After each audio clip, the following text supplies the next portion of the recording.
Hello and welcome back to the channel. Today I'm sharing how to design a bathroom from start to finish, which is why we're in the bathroom. You'll see a before and after bathroom makeover and learn everything you need to know for your design. I'll also share what I learned while designing the bathrooms in my home so that you don't make the same mistakes that I did. Disclaimer, I am not a kitchen and bath designer. I'm sharing the process I went through when designing my bathrooms and what I learned along the way. Always consult a professional to make sure your design is safe, functional, and fits your needs. And if any bathroom designers are watching, feel free to leave any tips you have in the comment section below to help the community out. Now let's get started. For me, the first step in any design project is always to dream a little and find inspiration. For this, you can look at Pinterest, Instagram, or visit your local showroom. One thing I want to point out with bathroom and kitchen designs is not to go trendy. Educate yourself on the latest trends so that you don't fall into the trap of designing what's popular now, but will look dated in 10 to 15 years. Bathroom remodels are an investment and expensive. I've learned the hard way to choose timeless hard finishes that will last. This includes your tile, flooring, countertops,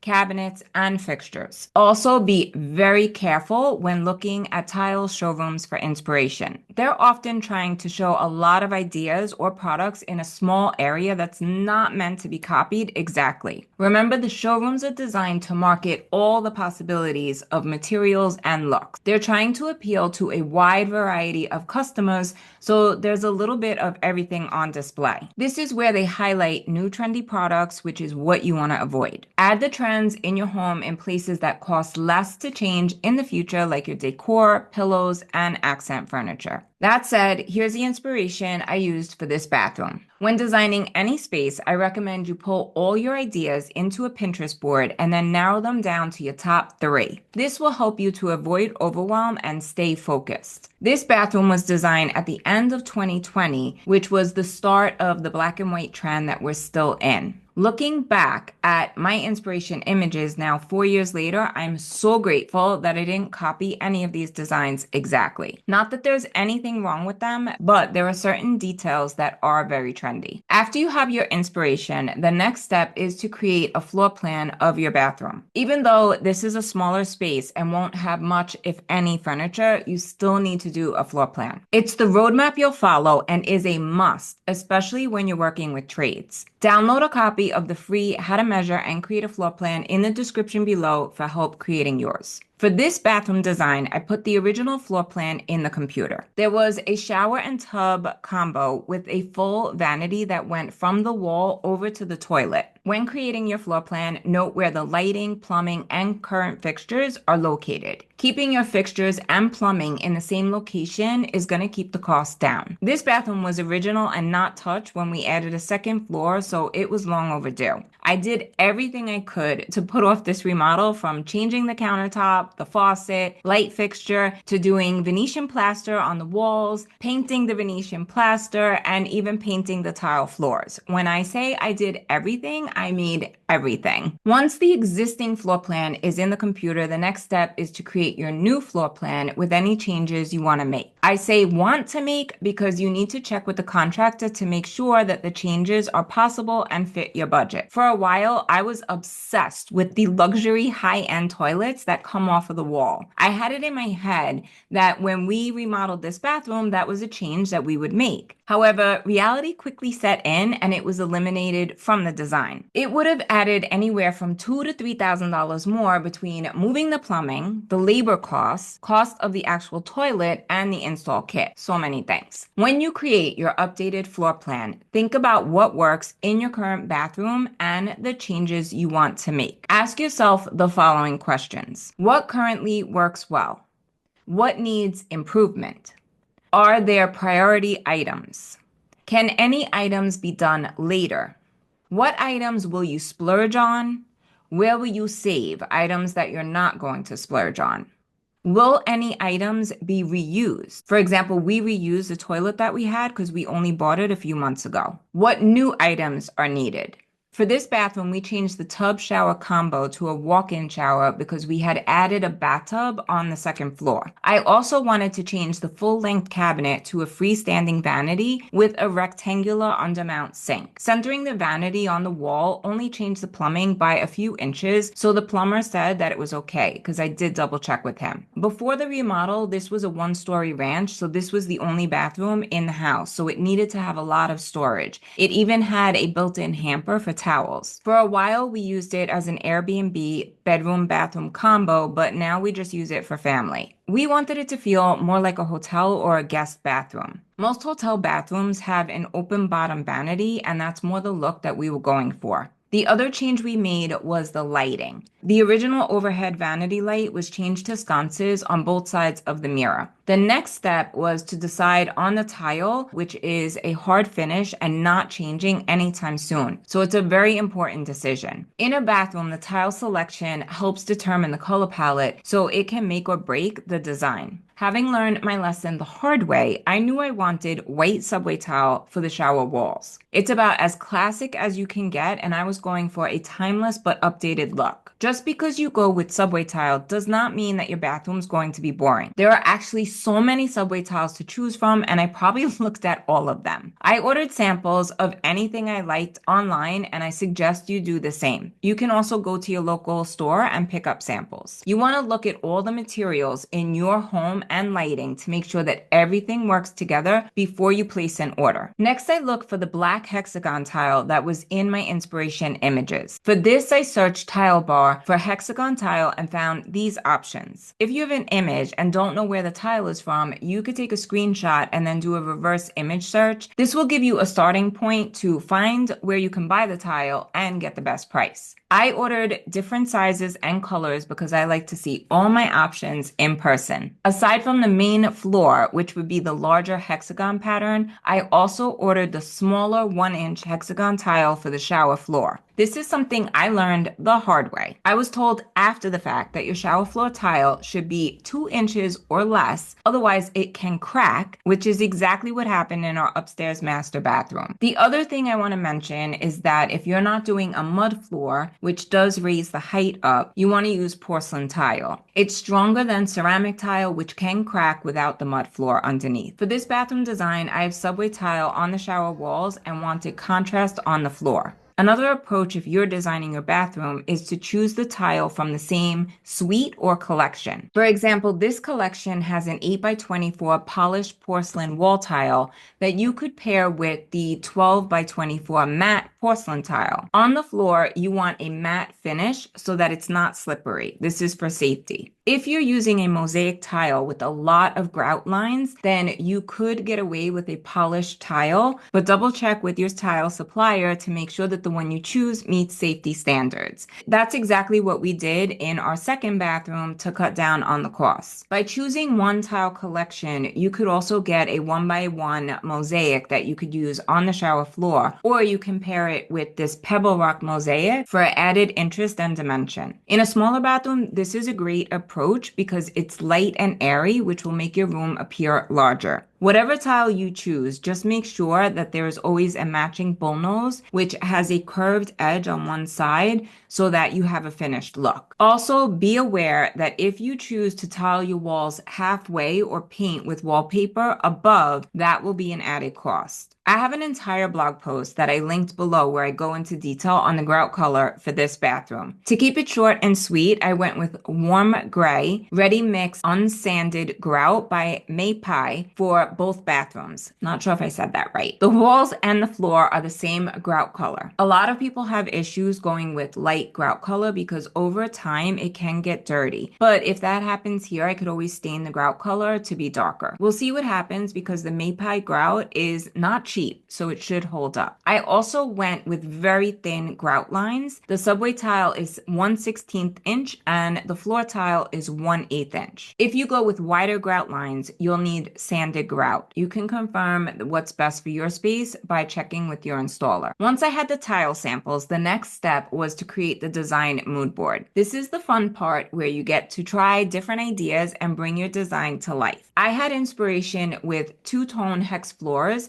and looking looking back, I'm so grateful that I did not go that direction because I totally would have regretted it. At one point, I thought about a contrasting niche box, which I'm also glad I didn't do that either. We had the niche box made out of the same quartz countertop material, so we don't have any extra grout lines and it has a clean look. I heard that you can have issues with the grout and seal in the future, so I didn't want to take a chance. Do your own research and decide what's best for your lifestyle. The next piece I pulled in was the vanity. I wanted the new vanity to be centered, so the max that I could go was 42 inches. At one point, I considered the white hex floor tile, so I did look at black vanities. I love the look of this one, which, believe it or not, was from Pottery Barn, but I felt that it was too trendy. That's probably why it's no longer available on Pottery Barn, which tends to be more classic and timeless. I did do a reverse image search and you can still get it at Walmart. I put the link below for anyone interested. I also looked at these white vanity styles from Lowe's and in the end decided on the one with less storage and the open bottom. It's still available in 3 colors and 5 sizes. Other than the symmetrical look, I like that this vanity did not have the countertop included. When the countertop is included with the vanity, it usually will only be 3/4 inch thick as opposed to 1 1/4 inch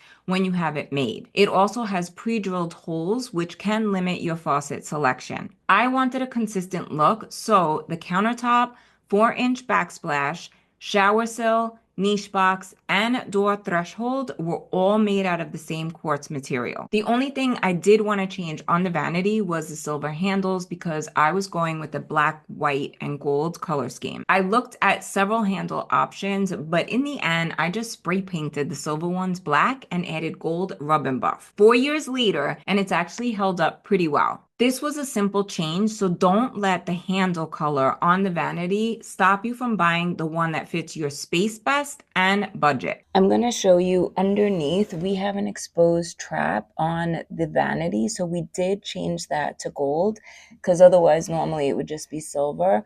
If your vanity is going to be seen, then I'll link the one that we used. We probably could have gotten away with not changing it, but it was a small detail and it was inexpensive. If you're going with the built-in cabinet style vanity, you're going to have more choices. Depending on the size, you can choose where the drawers go, the door opening, the color, and the door style. The 2 most popular cabinet door styles are the shaker and the raised panel. Remember, when designing a bathroom, you want to keep it simple and less is more. Choose what you want to be the star of the show and then let everything else be the supporting cast in the background. If you have too much going on, your eyes are going to be all over the place and you won't know where to look. For the countertop selection in this bathroom, I just went with a simple white quartz. I had the countertop fabricator come to the house and take measurements. I told him I was using subway tiles, so he brought a plain white sample of a remnant piece from a larger job. When it comes to bathroom design, you usually have fewer options for your countertop because the stone or quartz are available in full slabs. Typically, the fabricator is not going to cut a small countertop from a large slab and then be left with all that waste.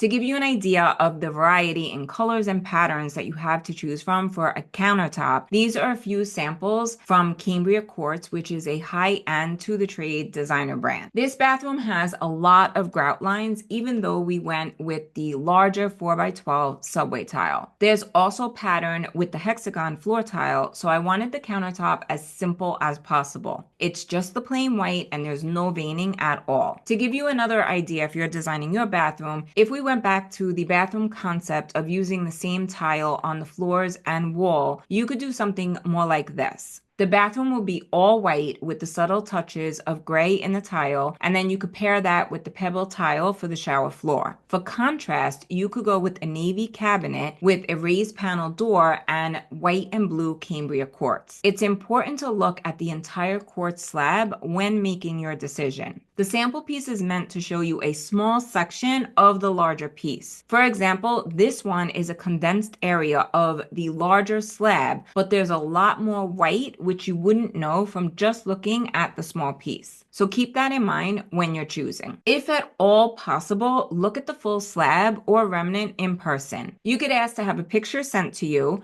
look at it on the website, or search on Pinterest for different examples of how people use that countertop material in their home. When I had this countertop made, I knew I needed an 8-inch spread for the faucet. I wanted an undermount sink in a rectangle shape with a flat, straight edge. That's another thing that you have to decide if you're getting your countertop made, the edge that you want. OG edge is a popular choice for transitional homes, but it is going to be more expensive, so keep that in mind. I also gave custom dimensions for the niche box, which I wanted to be horizontal and tall enough to fit this exact shampoo bottle. The finished size is 14.5 by 24 inches, with the inside being 12.75 inch by 23.25 inch. From the beginning, I knew that I wanted gold fixtures for this bathroom design. I really like the look of the Kohler Purist faucet in vibrant brushed modern brass. I have an obsession with faucets and knew this was going to be the star of the show. It comes in several finishes and styles. I ordered both the low gooseneck spout with the cross handles and the low spout with the lever handles so that I could see them in person and decide the one I liked the best. Here are a few things I've learned about bathroom fixtures. For one, this is a place that you want to invest. The least expensive fixture finish is chrome and anything made from plastic. Chrome is not to be confused with vibrant nickel,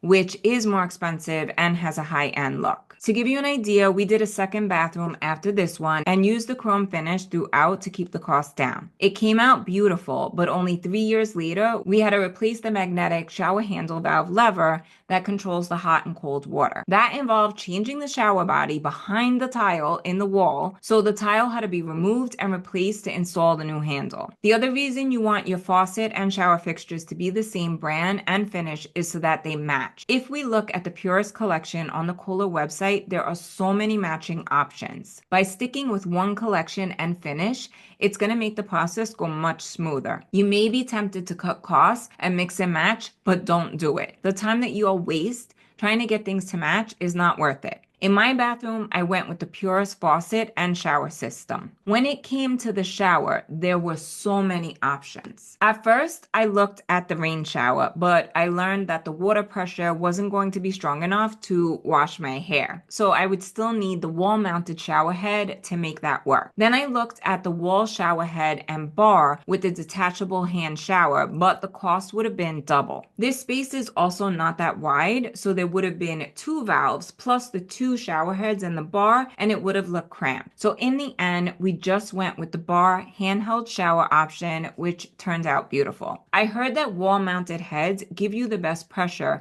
but the handheld shower has worked perfectly for us. I love that it's adjustable and you can move it up or down depending on the height of the person using it. It's also great for cleaning because you could take it off the bar and then reach the opposite end of the shower for easy cleanup. Oh, and a pro tip, we also took out the little plastic water saver piece, which made a huge difference in our water pressure. I want to point out that most likely if you're working with a designer from a construction company, once you choose the collection, that's where they're going to get your lighting, towel bar, toilet holder, towel hooks, and even the mirror. This is actually a very smart business model because they narrow down the faucet selection to the most popular choices from traditional to transitional and modern. So there's one no matter your design style. If you don't know your design style, watch this video or take the quiz in the description below. This is not the route that I took, which wasn't really a problem until I got to the end and had to match the gold for the towel bar and toilet paper holder. I could have just gotten them at Lowe's for $218 for the 24-inch towel bar and $184 for the toilet paper holder, but I refused to pay that. I ordered several options from Amazon that I returned before finding the perfect match at Floor Decor. In the end, I paid $35 for the towel bar and $19 for the toilet paper holder, which was a huge savings. They're last to get installed, but I wanted to point out the whole matching situation with the faucets and accessories so that you're aware. There are links to this entire bathroom design and the final selections in the description below so you could check it out. And for anyone new, new, I'm Nikki D, your go-to resource for design inspiration to make your home look like you hired a designer. If you love all things interior design, make sure to hit that bell and subscribe to the channel for a new video every Sunday. Now let's talk about the mirror selection. For this, I kept it simple. I knew I wanted a round mirror and I pulled options I liked online, but then I got lucky at HomeGoods and found this round 30-inch gold mirror for $55. This is another place that you can really go crazy with all the options. There are a ton of different shapes, styles, colors. You can choose mirrors with LED lights or medicine cabinets if you need more storage. If you go with a backlit mirror, just make sure that the built-in lights are damp rated for bathroom use. Always check with your electrician to make sure that it's safe and up to code. Also, be aware that if you have a medicine cabinet like this one from Pottery Barn, the shelves are glass. We had an issue with the shelf falling out and cracking the pre-made vanity sink in the second bathroom, which is another reason I recommend investing in getting your countertop and sink made separately by a professional. The quality will be thicker and stronger. We did try to patch the hole, but in the end, we had to replace the whole countertop and sink. Now let's talk about lighting. In the previous bathroom, we only had a light over the mirror and then one in the shower, which was not enough. I also didn't like the shadows from the vanity light over the mirror in the previous bathroom design, so I wanted to change that to 2 sconces on either side of the mirror. This is an updated look that you'll see in many designer bathrooms. Just make sure that your bathroom lighting is damp rated so that it can handle the humidity and moisture in the air of your bathroom. You can go crazy looking for the perfect sconce because there are so many cool options to choose from. I really loved this Arteria's light, but because I invested in the bathroom fixtures, I just couldn't justify the expense to my husband. I had to pick and choose where to splurge and save. For me, the lighting was where I needed to save because in the future, that could always be upgraded. The plumbing and fixtures, on the other hand, are a set it and forget it type situation that you don't want to have to change in the future. So instead of the $700 wall sconce, I went with the ones for $155 each. Looking back now, I'm so happy that I did that. It's on a dimmer switch, which I highly recommend because it'll set the mood in your bathroom. When entertaining, it's going to give you that soft glow that you'll often find in bougie restaurants. Aside from the sconces, we added layered lighting with this overhead flush mount fixture that we had in a hallway and moved here. We also changed the shower light to be a 4-inch LED recessed light. For the exhaust fan, we went with this one that's so quiet you can hardly hear it. I just turned it on right now, and I'm going to pause so that you can hear how quiet it is. Now I'm turning it off.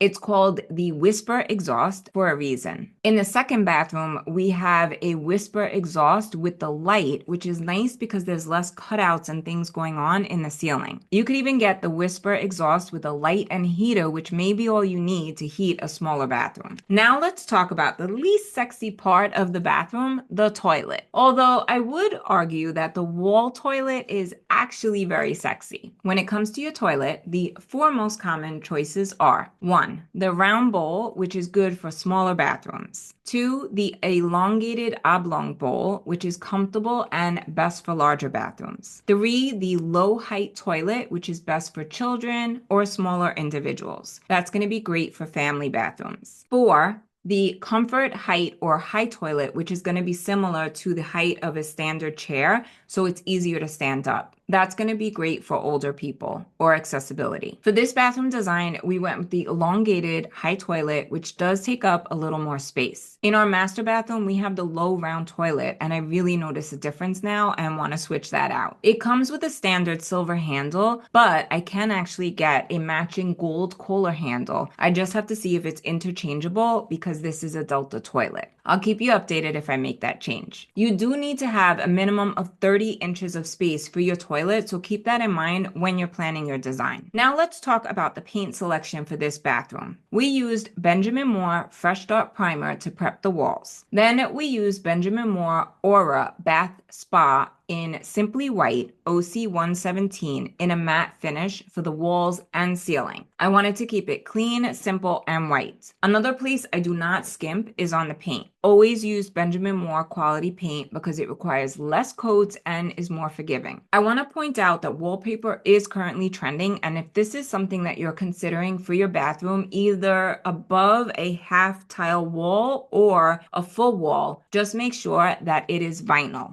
It can be glued or peel and stick, but it needs to be vinyl because it's going to be water resistant and more durable. There are so many beautiful options, including ones that look like real grass cloth. In a powder bathroom where there is no shower or moisture, you're not only limited to vinyl wallpaper. Now let's talk about the decor, which is the finishing touch to make a space feel complete. In a bathroom, you're not going to have an abundance of decor. You really want to keep your counter space free, especially if you're using your bathroom for applying makeup, doing your hair, or getting ready. When I was designing this bathroom, I needed a place to store towels since there was no storage closet. I like the look of this wall mount rack for roll towels or the shelf that you see in the hotels over the toilet, but there wasn't enough space and it would have looked too crowded. On the left side, there was 17 inches of space with the vanity and counter installed, which is not a lot. I did a search for narrow gold bookcase and found this style that came in a tall and short étagère version. I looked at the taller one, but there wasn't enough space with the placement of the sconces. So I went with the short étagère, which turned out perfect. There's room for 6 towels, and then on the bottom, there's a basket that holds toilet paper. On the top shelf, I have a vase with 2 canisters that have Q-tips and cotton balls. The basket was a set of 2, so I just used the second one to hold cleaning supplies on the open shelf of the vanity. Aside from that, we have a faux flower vase and a ring holder, so there's as much counter space as possible. There isn't that much space at the side of the toilet for a garbage can, which is a must, but I did find this slim black can, which worked out perfectly. I also just have this metal toilet cleaner that has a more elevated look than the standard plastic ones. We had nowhere to put a small hook for towels in this bathroom, so we added this over-the-door towel rack from Target that just is the perfect spot to hang your towels. We have double doors in here because that one goes to the Airbnb, but you could also put it just over the main door. When decorating your bathroom, don't forget to include artwork. This is where you can add color, style, and personality to your design. I already had this HomeGoods Hello Gorgeous art over the toilet in the previous bathroom, but I just moved it over to this wall in the new design. I also had these frames already and just designed this artwork in the computer, printed it out, and put it in the frames. This was so simple and cheap to DIY, but it makes such a statement in this bathroom design. It's also a conversation starter with the cute sayings. I put a link below to my Etsy shop so that you can print them out and add them to your bathroom design if you'd like to. The last thing we're going to talk about is the shower door, which you'll notice there isn't one. That's because they're super expensive and the contractor didn't install it. Unless it's a standard unit, that's usually the case because it's not their specialty. In my experience, when we got the steam shower door added upstairs to our master bath, we had to get it custom made, which even for that, we waited several years to do because it was expensive. That said, for this bathroom, I was originally looking at a freestanding shower grid panel. It would have been installed in the center of the 6-inch shower curb, so we would still have the 30 inches of space for the toilet. The panel would be 32 inches, which would leave 27 inches clearance for getting in and out of the shower. Since this bathroom was being used by Airbnb guests, we decided to wait. For my family, the 27 inches of space would not be a problem, but I didn't want to take the chance with other people using the space. This is another thing I'm so glad we waited on because now I don't want the grid panel anymore. I like that the bathroom feels open and expansive. If we were to add anything, it would just be a simple glass panel, probably floor to ceiling, which we have upstairs in our master bath. I just want to make sure that the water is not going to come out. So in the meantime, for right now, we just have 2 white fabric shower liners and 2 waffle shower curtains. They're hung on a gold shower rod that is installed high to the ceiling, which carries your eye up and makes the height appear taller. I did have to hem them to get the perfect length, but this was just a simple straight stitch, which is super easy to do. I also attached these plastic rods that I had from old blinds that I got rid of, which makes it it easier to open and close the curtains. I found these super affordable gold double shower curtain hooks from Target that worked out perfectly. The gold tone is slightly off, but from a distance you can't tell. And that completes this how to design a bathroom tutorial. If you made it this far, there is actually two more things I want to mention. The first is that if you have a larger bathroom and it works within your budget, go for the heated tile floors. This is something that I regret not doing in our master bathroom, and the floors are very cold. The second thing is a lesson I learned the hard way, which I have an in-depth blog post on that I linked below. And that is to always check your tile to make sure it's from the same dye lot. Believe it or not all white subway tile is the same. And you can see the difference in these two bathrooms. The one on the left has a mixed dye lot, while the one on the right has the same. I only found this out after the tile was installed, when the contractor took a picture and saw the difference on his phone. To the naked eye, it was not noticeable, but in the picture, it is. You probably are noticing it right now as you're sitting looking behind me. I was crushed, to say the least, and reached out to Tile Bar, where I got the subway tile from. They only replaced the tile, not the labor cost, which obviously was the most expensive part. Long story short, and I might add sleepless nights, we decided to leave it alone and finish the bathroom. We then used the replacement tile that they sent for the second bathroom design, which for that bathroom, the bullnose tile was from a different dye lot, so I then had to go and find a matching pencil tile trim to finish the edge, because at that point, I wasn't waiting for new tile to come. I was also over the whole construction process and just wanted to be done, so I found a solution and called it a day. I think that that's a key takeaway when you're doing work in your home. Sometimes you have to let go of the original plan and find a solution that you can live with. In my experience, it all works out in the end, and you just need to move on, because there's always more than one way to design a space. And that, my friends,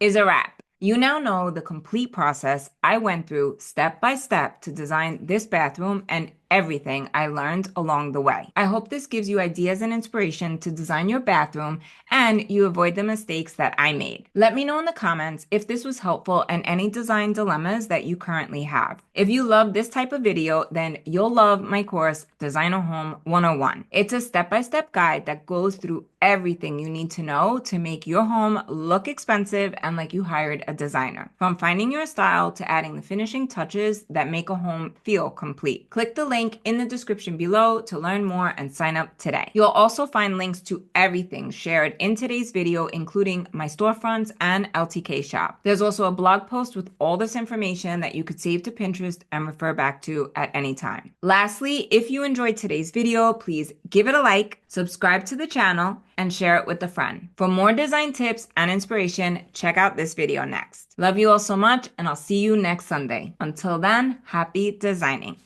Ciao.